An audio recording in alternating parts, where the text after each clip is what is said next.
শেষ পর্যন্ত লন্ডন শহরে কম পয়সায় থাকার মতো একটা ঘর খুঁজে পেলাম। 1 বছরের ভাড়া মাত্র $25। শর্ত একটাই, গোটা 1 বছর না কাটিয়ে ঘর ছেড়ে দেওয়া যাবে না। আমার অবশ্য এতে একেবারেই আপত্তি ছিল না। এই পয়সায় এর থেকে ভালো থাকার জায়গা এ শহরে অন্তত পাওয়ার আশা নেই। 1 অক্টোবর। বাড়িতে দোতলায় 2টো ঘর আমার জন্য। সুখের কথা, এ বাড়ি থেকে খানিকটা দূরেই একটা সংবাদপত্রের অফিস, ফলে আমার লেখালেখি জমা করার কাজেও খানিকটা সুবিধা হবে। তবে বাড়িটা একবার দেখেই বোঝা যায় বেশ পুরনো। আমি যে ঘরটায় আছি তার দরজার উপরের দিকটা সিলিং এর গায়ে লেগে থাকার বদলে বেশ খানিকটা ভেতরের দিকে বেঁকে গেছে, যেন অনেক বছর গায়ে লেগে থেকে ঝগড়া হয়ে দূরে সরে গেছে ওরা। ঘরের একদিকের দেওয়ালে একটা ঝুলন্ত আয়না আছে, তার মাঝখান থেকে বেশ কিছুটা চিরে 2 ভাগ হয়ে আছে। কি করে ভেঙেছিল তা অবশ্য জানি। 2 অক্টোবর। আমার বাড়িওয়ালি মহিলা, বয়স্ক, নাম মিসেস মনসন। ফ্যাকাশে ধুলো মাখা মুখ, মনে হয় কিছু একটা কারণে অসুস্থ। সারাক্ষণই দেশে চলেছেন, খুব একটা কথাবার্তা বলেন না। আমি কয়েকবার প্রশ্ন করে শুধু এটুকু জানতে পেরেছি যে এই মুহূর্তে এ বাড়িতে আমি ছাড়া অন্য ভাড়াটে নেই। মহিলার আর একটা কিম্ভূত স্বভাব আছে। কথা বলার সময় একবারও তিনি আমার মুখের দিকে তাকান না, একটানা আমার জামার মাঝের বোতামের দিকে তাকিয়ে থাকেন। এই মিসেস মনসনের একটি ছেলে আছে, সচক্ষে দেখিনি কোনোদিন, তবে মাঝে মধ্যে উপরের ঘর থেকে তার চিৎকার কানে আসে। ছেলেটা বেশিরভাগ সময় ঘরে থাকে না, ইয়ের দোস্ত নিয়ে নেশা ভান করে। সকালের দিকটা আমি লেখালেখি করে কাটাই। একটা উপন্যাস দীর্ঘদিন হলো লেখার তালে আছে, কিন্তু হাজার চেষ্টাতেও কিছুতেই মনোমত হচ্ছে না। দুপুর অব্দি সেই চেষ্টায় অব্যাহত থেকে অবশেষে হাল ছেড়ে দিয়ে আমি একটু হাঁটতে বের হই। 10 অক্টোবর। একটা ছোট্ট গোলমালে আজ সারাটা দিন মাটি হলো। ব্যাপার আর কিছুই না। সকালে ব্রেকফাস্টের 2টো ডিম দেওয়া হয়েছিল আমাকে। খেতে গিয়ে দেখি তার মধ্যে একটা ডিম খারাপ। এমিল নামের চাকরটাকে হাঁক পেড়ে সেটা বলতে এসে ক্ষমা টমা চেয়ে বলল এক্ষুনি পাল্টে এনে দিচ্ছে। আমি কাগজ পড়ছিলাম। মিনিট কয়েক পরে সে ডিম এনে দিতে দেখি, উমা, আহাম্মকটা ভালো ডিমটা তুলে নিয়ে গিয়ে পচা ডিমটা রেখে গেছে। আবার হাঁক পাড়তে পাল্টে দিয়ে গেল ডিমটা। আমিও খাওয়া দাওয়া শেষ করে উঠে পড়লাম, কিন্তু সারাদিন মনটা খিচড়ে রইল। লেখালেখি আর হলোই না।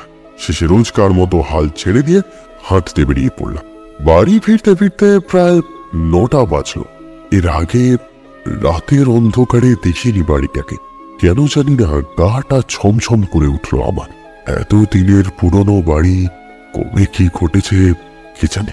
ঘরের ভিতরে এসে ঢুকতে গায়ে কাঁপুনি দিয়ে উঠল। হাঁটতে যাওয়ার সময় ভুল করে ঘরের সব জানলাগুলো খুলে রেখে গেছিলাম।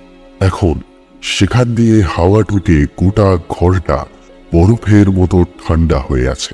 তড়িঘড়ি হাত চালিয়ে জানলাগুলো বন্ধ করে দিলাম। ঘরের মাঝে রাখা চেয়ারটায় বসতেই মনে হলো কোথা দিয়ে যেন এখনো হাওয়া একটু এদিক ওদিক তাকাতেই চোখে পড়ল বাঁদিকের দেওয়ালে একটা ছোট্ট চৌকো জানলা আছে। সেটার একেবারে সামনেই পাশের বাড়ির দেওয়ালের একটা অংশ দেখা যাচ্ছে। দেওয়াল আর জানলার ওই ফাঁকটার ভিতর দিয়ে হাওয়া বয়ে যাওয়ার সময়ই সনসন করে শব্দ হচ্ছে। কাছে গিয়ে মুখ বাড়িয়ে দেখলাম জানলার ঠিক ডান পাশে একটা খুপড়ি আছে, একটা মানুষের ঢুকে দাঁড়ানোর মতো জায়গা। খুপড়িটা এমন জায়গায় কেউ ওখানে ঢুকে থাকলে বাড়ির ভিতর বা বাইরে কোথাও থেকেই তাকে দেখতে পাওয়ার কোনো উপায় নেই। গোটা ঘরটা এমন হাওয়ার শব্দে ভরে উঠেছে যে মনে হলো একটা দুরন্ত জাহাজের মাঝে বসে আছি। 14 অক্টোবর। আমার ঘরটা লম্বায় প্রায় 10। সারাটা দিন একমাত্র হাওয়ার শব্দ ছাড়া মোটামুটি নিস্তব্ধই থাকে। জানলার বাইরে যে কার্নিশটা আছে তার উপরে রাত হলে এই এলাকার সমস্ত বিড়াল একত্রিত হয়। তখন তাদের গলার আওয়াজ পাওয়া যায়। আমার নিজের পায়ের আওয়াজ ছাড়া অন্য কারো পায়ের শব্দ এসে থেকে একদিনও পাই। ও হ্যাঁ, আর বাড়িওয়ালির সেই ছেলের হাঁক ডাক কানে আসে মাঝে মাঝে। তার চিৎকারের মধ্যে এ বাড়িতে একবার ঢুকলে আর নিস্তার নেই। কথাটা কানে এসেছে একদম। নিশ্চয়ই পাগলের দোলাম। মাঝে মধ্যে রাতে বাড়ি ফেরার সময় অলিগলি থেকে বেরিয়ে এসে কয়েকটা বিড়াল আমার পিছু নেয়। আমার ঘরের দরজা অব্দি আমাকে ফলো করে তারা। যেন আমার ঘরে ঢোকার কি আগ্রহ ওদের, এমন কি আছে আমার কি জানে। 17ই অক্টোবর। বিড়ালদের আগ্রহের একটা কারণ বুঝতে পেরেছি এদের থেকে। কাল রাতে ঘুম ভাঙতে মনে হয়েছিল ঘরের বাইরে মেঝেতে কিচকিচ করে কিছু আওয়াজ হচ্ছে। বুঝলাম ঘরের কোথাও ইঁদুর লুকিয়ে আছে। বিড়ালেরা দোষ। 19শে অক্টোবর। আজ বুঝলাম আমার বাড়িওয়ালির সঙ্গে একটি বাচ্চা ছেলেও থাকে, সম্ভবত তার নাতি। বাইরে রোদ থাকলে এসে বাড়ির লাগোয়া বাগানে একটা ছোট চাকা গাড়ি টেনে টেনে খেলা করে। সেই চাকা সিমেন্টের উপরে ঘষা খেয়ে খেয়ে একটা বিকট আওয়াজ আসে তাতে। বলা বাহুল্য আমার লেখালেখির ব্যাঘাত ঘটে। আজ অগত্যা এমিলকে ডাক দিলাম। দেখো এরকম আওয়াজের মধ্যে বসে কাজ করা যায়? থামতে বলো। এমিল মাথা নেড়ে উপরে চলে গেল।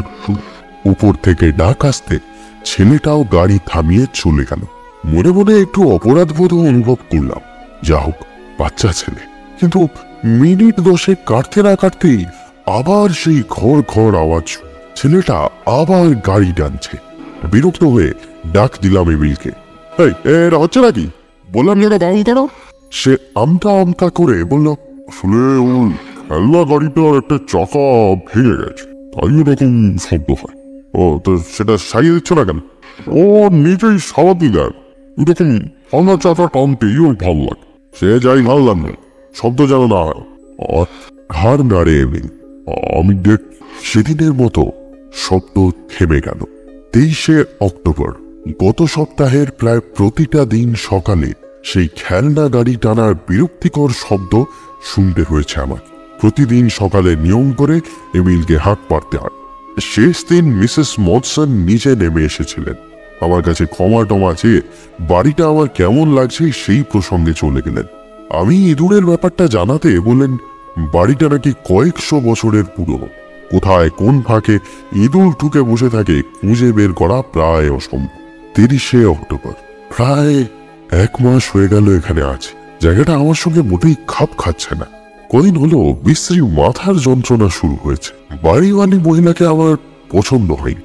কেবল মনে হয় বাড়ির মধ্যে এমন কিছু একটা আছে যেটা আমার থেকে লুকিয়ে রাখেন মহিলা। আজ সকালে মহিলার গুণধর ছেলেটি বাড়ি থেকে বেরোনোর সময় প্রায় আমার মুখোমুখি পড়ে যায়। আমাকে দেখে তার মুখে একটা অদ্ভুত ভৎসনার অভিব্যক্তি খেলে যায়, যেন আমার এখানে থাকাটা মোটেই পছন্দ হয়নি তার। ব্যাপারটা নিয়ে আমি বেশি মাথা ঘামাইনি। ছেলেটা সুবিধের নয়। মাথা ঘামালাম অন্য একটা কারণ। দুপুরে যে লাইব্রেরিতে গিয়ে আমি পড়াশোনা করি, সেখানে আজও বসে একটা বই পড়ছিলাম। এমন সময় মুখ তুলে চারিদিকে তাকিয়ে দেখি লাইব্রেরি রুমের অন্য সদস্যরাও একই রকম দৃষ্টিতে তাকিয়ে আছে আমার দিকে। আমি মুখ তুলে তাকাতেই চোখ নামিয়ে নিল তারা। সবাই আমাকেই দেখছে কেন? মনের ভুল ভেবে চোখ নামিয়ে নিয়েছিলাম, কিন্তু লাইব্রেরি ছেড়ে বেরিয়ে আসার সময় অতর্কিতে পিছন ফিরে দেখি আবার একইভাবে সবাই তাকিয়ে আছে আমার দিকে। ভারী আশ্চর্যের ব্যাপার তো। 2রা নভেম্বর। এই গোটা বাড়ির অস্থির নীরবতা অসহ্য লাগতে শুরু করেছে আমার। উপরের ঘরগুলো থেকে কোনো আওয়াজ আসে না। আমার সামনের সিঁড়ি দিয়ে কেউ নেমে যায় না। মাঝে মাঝে ইচ্ছা করে উপরে গিয়ে একবার দেখে আসি কি আছে ঘরগুলোয়। কখনো দেওয়ালে ঝুলন্ত ভাঙা আয়নাটার দিকে একটানা তাকিয়ে থাকি। কি যেন আছে ওর ভিতরে, বিশেষ করে ওই ভাঙা জায়গাটায়। রাত 10টা। অখণ্ড নীরবতার মধ্যে বসে ডায়েরি লিখছি। বহু দূর থেকে গাড়ি ঘোড়ার মিহি শব্দ ভেসে আসছে, সেই সঙ্গে মৃদু হাওয়ার বয়ে যাওয়ার আওয়াজ। নীরবতা ছিন্ন করে মাঝে মাঝে বিড়াল ডেকে উঠছে। রাত হলেই ওরা চলে আসে আমার গার্ডেনে। কি বিষণ্ণ একটা রাত। নিজেকে এই জগতের বাইরের কেউ মনে হয়। 3রা নভেম্বর। পেনগুলো খুঁজে পাই না। এমিল রোজ দুপুরের দিকে আমার জিনিসপত্র সাজিয়ে গুছিয়ে রাখে। পেনগুলো রাখে এক একদিন এক এক রকম জায়গায়। সেগুলো খুঁজে না পেলে আমার মাথা গরম হয়ে যায়। যখনই জিজ্ঞেস করি ওই নেকা নেকা গলায় একই জবাব, তুলে রেখেছি। ইচ্ছা করে সব কটা পেন একসঙ্গে ঢুকিয়ে দিই চোখের মধ্যে। এ বাবা, কি লিখে ফেললাম এসব? এমন ভয়ানক চিন্তা ভাবনা কোনোদিন তো মাথায় আসেনি আমার। মনে হচ্ছে আমাকে দিয়ে যেন জোর করে লিখিয়ে নিচ্ছে কেউ। না, আরো বেশি করে হাঁটাহাঁটি করতে হবে। 4 নভেম্বর। মনটা অন্যদিকে ঘোরানোর জন্য আজ পাবলিক থিয়েটারে একটা লেকচার শুনতে গেছিলাম। গিয়ে দেখলাম বক্তৃতার বিষয়বস্তু হলো আত্মহত্যা ও মৃত্যু। পক্ষকেশ এক ভদ্রলোক আত্মহত্যা নিয়ে জ্ঞান দিচ্ছিলেন। যা বললেন তার সারবত্তা মোটামুটি এই: যারা আত্মহত্যা করে জীবন যন্ত্রণা থেকে মুক্তি চান তারা মৃত্যুর পর আদৌ মুক্তি পান না। শরীরহীন আত্মাকে আবার ফিরে আসতে হয়, একই যন্ত্রণা বারবার সহ্য করতে হয়। যন্ত্রণা থেকে মুক্তির একটি মাত্র পথ থাকে তাদের কাছে, নতুন কোনো শরীর খুঁজে নেওয়ার। এমন কোনো মানুষ যার শরীরের সঙ্গে আত্মার যোগাযোগ ক্ষীণ হয়ে এসেছে। শুনতে শুনতে আমার মাথাটা গরম হয়ে উঠল। যত সব বুজরুক। ঠিক করলাম চিঠি লিখে এই ধরনের আজগুবি বক্তৃতা বন্ধ করার একটা ব্যবস্থা করতে। সে রাতে বাড়িতে ঢোকার সময় খেয়াল করলাম একেবারে উপরের তলার জানলায় আলো জ্বলছে। জানলায় একটা মানুষের মাথা আর কাঁধের ছায়া দেখা যাচ্ছে। বাড়িওয়ালির ছেলে এত রাতে জেগে জেগে করছেটা কি? 5 নভেম্বর। আজ সকালে একটা আশ্চর্য কাণ্ড ঘটে গেল। চেয়ারে বসে এক মনে লিখছিলাম, এমন সময় বাইরের সিঁড়িতে পায়ের আওয়াজ হলো, আর তার ঠিক পরেই আমার দরজায় টোকা পড়তে লাগলো। এমনিতে আমার সঙ্গে কেউ দেখা করতে আসে না। বাড়িওয়ালি ভেবে চেঁচিয়ে বললাম, দরজা খোলা, ভিতরে চলে আসে। দরজা কিন্তু খুলল না। আগের মতোই টোকা পড়তে লাগলো। মেজাজ খিঁচড়ে গেল আমার। চিৎকার করে বললাম, বেশ, আসতে হবে না, ভিতরে টোকা দিয়ে যান। দরজার দিক থেকে মুখ ফিরিয়ে লেখায় মন দেওয়ার চেষ্টা করলাম, কিন্তু মন বসল না। দরজার টোকাটা যেন কানের একেবারে ভিতর অব্দি গিয়ে বাজছে। পেনটা কাগজের উপর ছুঁড়ে ফেলে উঠে পড়ে দরজার দিকে এগিয়ে গেলাম। পাল্লাটা এক হাতে টেনে প্রায় ধমক দিয়ে উঠতে যাচ্ছিলাম, কিন্তু আমার মুখের কথা মুখেই রয়ে গেল। দরজার বাইরেটা ফাঁকা, ভোরের কুয়াশা ছাড়া আর কিচ্ছু নেই সেখানে। কয়েক সেকেন্ড সেইভাবে দাঁড়িয়ে থেকে দরজাটা এক ধাক্কায় বন্ধ করে আবার টেবিলে এসে বসলাম। খানিক পরে এমিল এসে ঢুকলো ঘরে। আমি মুখ তুলে বললাম, আচ্ছা, মিনিট খানেক আগে তুমি বা মিসেস মনসন আমার দরজায় টোকা দিচ্ছিলে? না তো। সে অবাক হয়ে বলল, সত্যি করে বলো। মিসেস মনসন তো বাজারে গেছে। আমি আর বাচ্চাটা ছাড়া অন্য কেউ তো নেই বাড়ি। আমি বাসন দিচ্ছিলাম তো। তাহলে আমার দরজায় টোকাকে দিচ্ছিল? চেয়ার থেকে উঠে তার সামনে এসে দাঁড়ালাম। কাঁধে একটা হাত রেখে চাপা গলায় বললাম, এ বাড়িতে কিছু গন্ডগোল আছে, তাই না? হ্যাঁ, আসলে ইঁদুরগুলো এমন জায়গায়। ইঁদুর আমার দরজায় টোকা দেয়নি এমিল। এ বাড়িতে কিছু ঘটেছিল কোনো? এমিলের মুখ দেখে মনে হলো আমার থেকে কিছু একটা লুকাতে চাইছে সে। কপালে বিন্দু বিন্দু ঘাম দেখা দিল তার। আশ্বস্ত করে বললাম, যাই ঘটে থাকুক না কেন আমাকে নিঃসংকোচে বলতে পারো। মিহি অস্পষ্ট স্বরে সে বলতে শুরু করে, ভাড়াটে এসেছিলেন তিনি। ঠিক এই সময় নিচ থেকে পায়ের আওয়াজ শোনা যায়। মিসেস মনসন ফিরে এসেছেন। একটা মৃদু উত্তেজনা ছড়িয়ে পড়ে তার মুখ জুড়ে। কথাটা শেষ না করেই দৌড়ে পালিয়ে যায় সে। 10 নভেম্বর। এই কদিনে আমার কাজ বেশ কিছুটা এগিয়েছে। উপন্যাসটা তো শেষ হয়েছেই, সেটা ছাপানোর জন্য মনোনীত হয়ে গেছে। ঘুম হয়েছে ঠিকঠাক। বাচ্চা ছেলেটার গাড়ি টানার আওয়াজটাও আর অতটা বিকট লাগছে না। এমনকি বাড়িওয়ালির প্রতি রাগটাও কমে এসছে এই কদিনে। মহিলাকে দেখেই বোঝা যায় কম ঝড়ঝড়টা যায়নি তার উপর দিয়ে। আজ 9টা নাগাদ বাড়ি ফেরার সময় রাস্তায় রোজকার মতো বিড়ালগুলো পিছু নিয়েছিল। তাড়িয়ে দেওয়ার বদলে আজ তাদের মাথায় হাত বুলিয়ে দিয়েছে। একটা বিড়াল আদরের ঠেলায় আঁচড়ে দিয়েছে হাতে। কেন যে করতে গেলাম, ঘরে ঢুকে দেখি ঘর ঠান্ডা হয়ে আছে।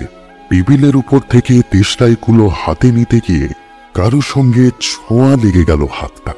মনে হলো অন্ধকারে আমার পাশেই কেউ যেন দাঁড়িয়ে আছে। কে? অজান্তেই গলা দিয়ে শব্দ বেরিয়ে গেল।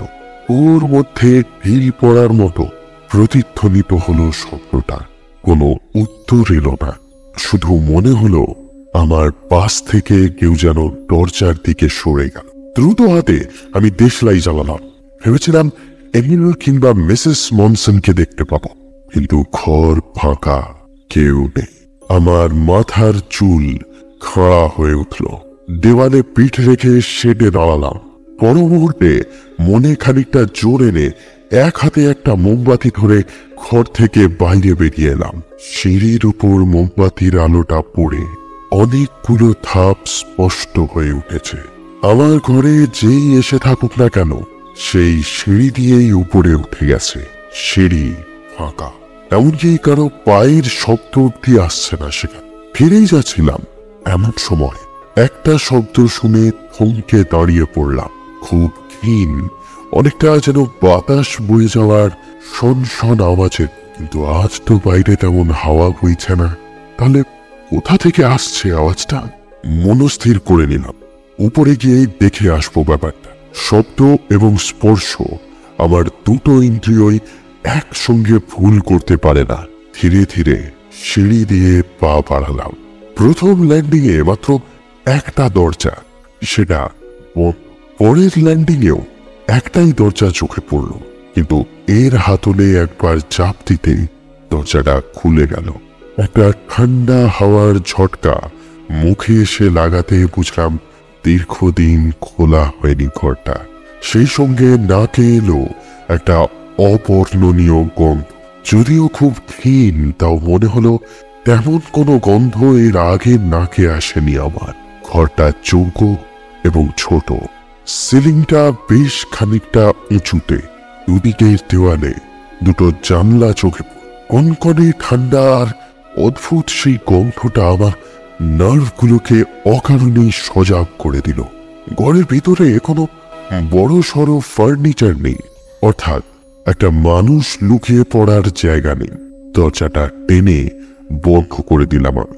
সে রাতে ঘুমিয়ে একটা বিশ্রী স্বপ্ন দেখলাম বাড়িওয়ালি এবং তার সঙ্গে অস্পষ্ট আর একজন হামাগুড়ি দিয়ে ঠুকে আসছে আমার ঘরে। তাদের পিছন পিছন অনেকগুলো বিড়াল। সবাই মিলে খুন করলো আমাকে। তারপর আমার মৃতদেহটা টেনে নিয়ে গিয়ে ফেলে রাখলো ওই চৌকো ফাঁকা ঘর। 11ই নভেম্বর। সেদিনের পর আর এমিলকে দেখতে পাইনি। আমার সমস্ত কাজ মিসেস মনসন করে দেন, ইচ্ছা করেই যেন তাকে আমার সামনে আসতে দেন। 12ই নভেম্বর।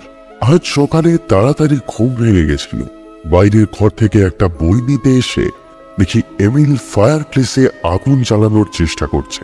আমি তাকে উৎসাহ দিয়ে বললাম, হ্যাঁ, ভালো করে আগুন করো দেখি, ভারী ঠান্ডা লাগছে। গলা শুনে আমার দিকে পিছন ফিরতেই দেখি এমিল নয়, অন্য একজন। আমি অবাক হয়ে জিজ্ঞেস করলাম, এমিল কই? ছেলেটা মাথা নেড়ে দিল। বুঝলাম এমিল কোনো কারণে চলে গেছে। বইটা নিয়েই নিজের ঘরে ফিরে গেলাম। 13ই নভেম্বর। বিড়ালের আঁচড়ের জায়গাটা ফুলে উঠেছে, খানিকটা ব্যথা অনুভব করতে পারছে। এতদিনে সেরে ওঠার কথা, কিন্তু তার বদলে আরো লাল হয়ে উঠছে জায়গাটা। বিড়ালের আঁচড়ে বড় সড়ো ক্ষতি হতে পারে বলে শুনেছি, কি জানি। 14ই নভেম্বর।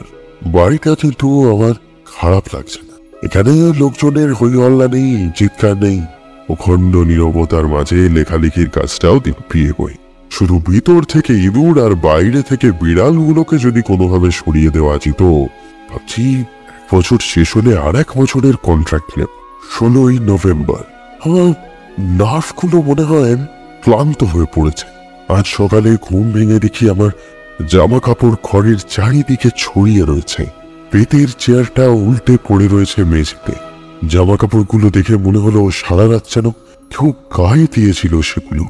রাতে কি কেউ আমার ঘরে আসলো নাকি আমি নিজেই ঘুমের ঘোরে? না, আজ রাতে বা বিছানার সঙ্গে বেঁধে শোনো। 17ই নভেম্বর। কাল রাতে আবার একটা বিচ্ছিরি স্বপ্ন দেখলাম। মনে হলো কেউ সারা রাত একটা আলো হাতে আমার ঘরে ঘোরাফেরা করছে। আমার উপরে এসে নজর রেখে চলেছে একটানা। সেই সঙ্গে সেদিনের সেই অচেনা গন্ধটা বেড়ে উঠেছে আবার। ভাবছি রাতে দরজা বন্ধ করে শোবো এবার থেকে। 26শে নভেম্বর। গত এক সপ্তাহ ডায়েরি লিখিনি, কারণ মহা আনন্দে কাজে ডুবেছিলাম। লেখালেখি তুমুল বেগে এগিয়েছে আমার। তো দুটো ছোট ছোট ঘটনা ঘটেছে। 4 নভেম্বর উপরতলার জানলায় যে ঘরে মাথার ছায়াটা আমি দেখেছিলাম সেটা আসলে সেই চৌকো ফাঁকা ঘরটা। আর একটা ঘটনা একটু ভুতুড়ে জানে। কাল রাতে রাস্তা দিয়ে হেঁটে যাচ্ছিলাম, বরফ পড়ছিল তখন। আমার ছাতাটা বরফের ভারে বেশ কিছুটা মাথার কাছাকাছি নেমে এসেছিল, ফলে চোখের দৃষ্টির বেশিরভাগটাই আড়াল হয়েছিল ছাতায়। হঠাৎ মনে হলো একটা কোট পরা লম্বা লোক আমার বাড়ির দরজার দিকে হেঁটে গেল। ছাতাটা তুলে ধরে তাকাতেই কিন্তু আর দেখতে পেলাম না তাকে। এমনকি বরফের উপর আমার ছাড়া আর কারো পায়ের দাগও নেই, অথচ স্পষ্ট দেখেছিলাম। গেল কোথায় লোকটা? 28শে নভেম্বর। দরজা বন্ধ করে শোয়াতে রাতে গন্ডগোলটা হয়নি কিছু, কিন্তু গতকাল রাতে একটা ভয়ানক ঘটনা ঘটে গেল। মাঝরাতে ঘুম ভেঙে মনে হলো আমার দরজার বাইরে কেউ যেন কান পেতে আছে। যত বেশি করে চেতনা ফিরে আসতে লাগলো তত বেশি মনে হলো বাইরে কেউ দাঁড়িয়ে আছে। হাওয়ায় কিন্তু মানুষের নিঃশ্বাসের কোনো শব্দ নেই। তাও এমন মনে হচ্ছে কেন? ক্রমে ব্যাপারটা এত বেড়ে উঠল যে আমি আর বিছানায় থাকতে পারলাম না। দরজার দিকে এগিয়ে আসতেই কিন্তু মনে হলো দরজার উল্টো দিক থেকে দূরে সরে যাচ্ছে সেটা। পায়ের শব্দ নয়, মনে হলো বাইরে হামাগুড়ি দিয়ে দূরের দিকে এগিয়ে যাচ্ছে সে। মুহূর্তে দরজা খুলে বাইরে বেরিয়ে এলাম। যথারীতি ফাঁকা। একটা ঠান্ডা হাওয়া আমার কানে কানে বলে গেল, যে জায়গাটায় এখন আমি দাঁড়িয়ে আছি একটু আগেই সেখানে অন্য কেউ ছিল। এখন সে কোনো একটা দরজার ভিতরে গিয়ে লুকিয়েছে। দ্রুত চারপাশে দৃষ্টি বুলিয়ে নিলাম। এরই ল্যান্ডিং, একতলার অন্য সমস্ত ঘর, কোথাও কেউ নেই। মনের ভিতরে ভয়ের বদলে একটা অস্থিরতা তৈরি হচ্ছে এবার। কে কান পাচ্ছিল আমার দরজার বাইরে? কেউ কি লুকিয়ে নজর রাখে আমার উপর? সে করেই হোক, তাকে খুঁজে বের করতে হবে।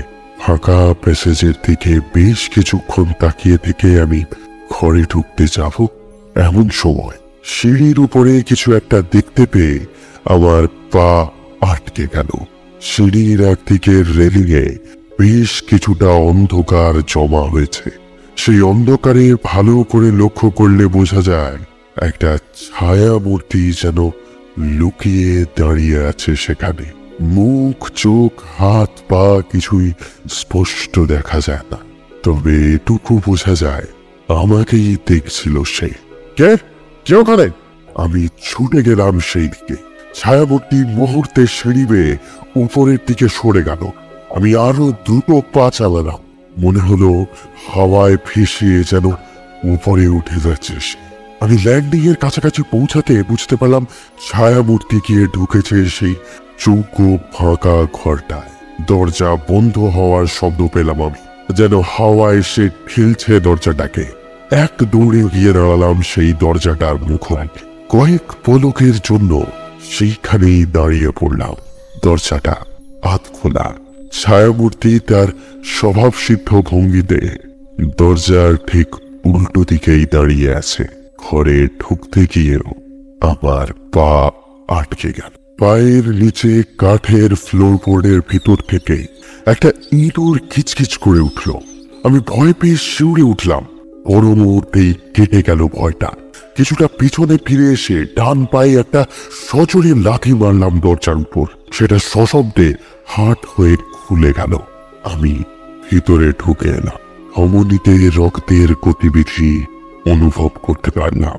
একটা নিকষ অন্ধকার আমাকে ঘিরে ধরেছে চারিদিক থেকে। এতটুকু আলো নেই কোথাও। আন্দাজে দেওয়াল ধরে ধরে আমি ঘরের ভিতরটা অনুভব করতে লাগলাম। বন্ধ করে দিলাম দরজাটা।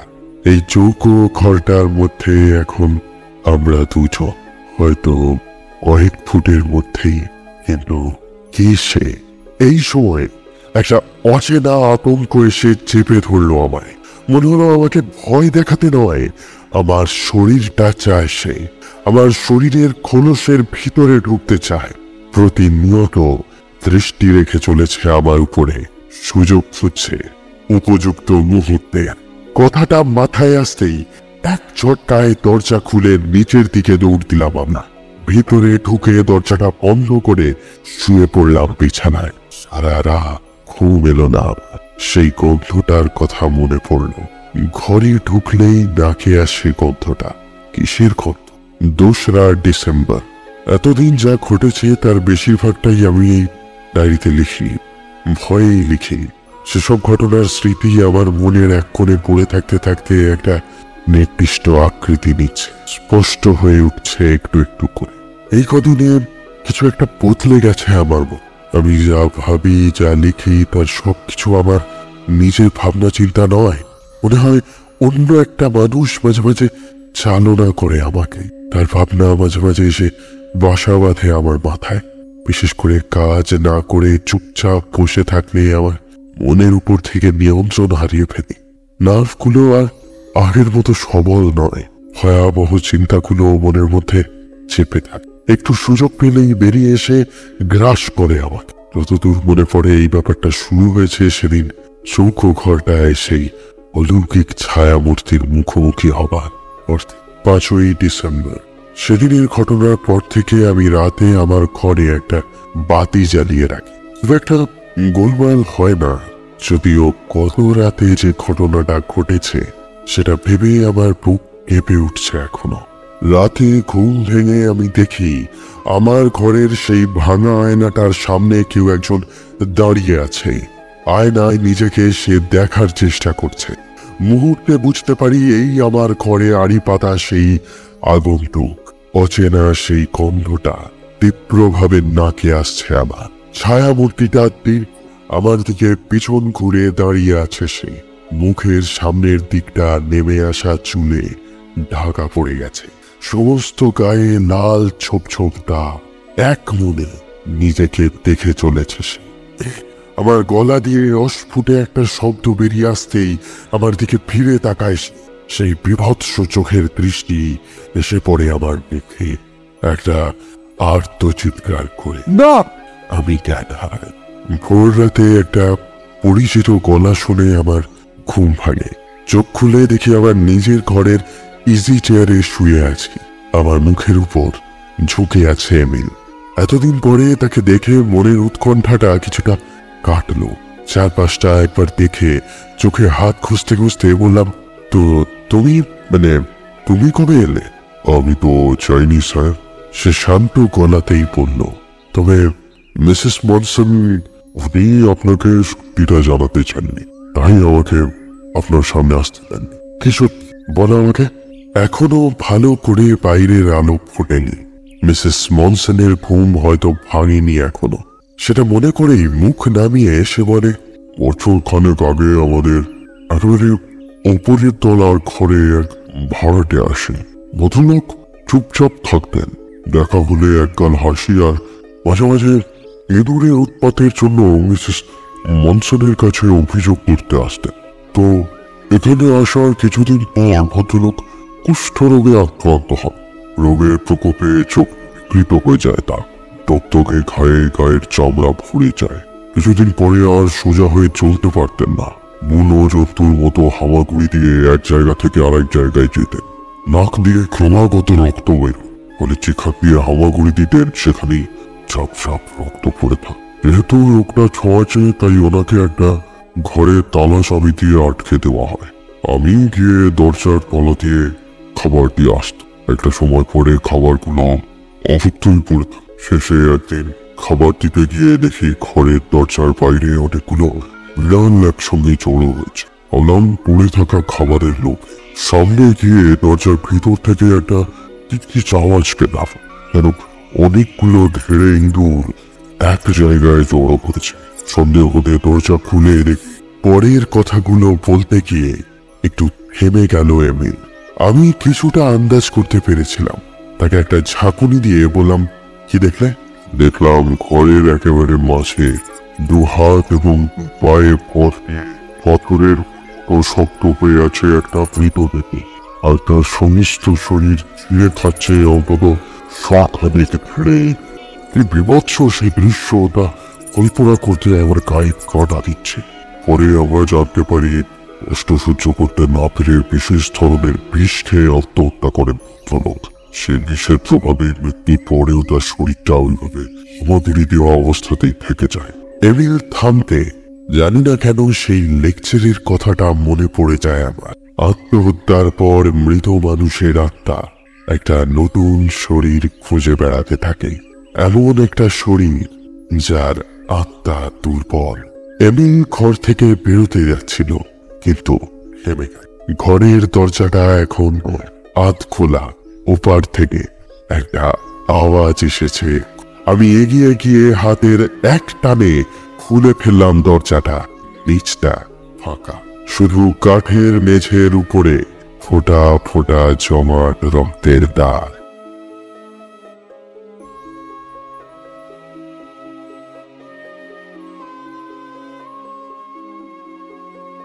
I can feel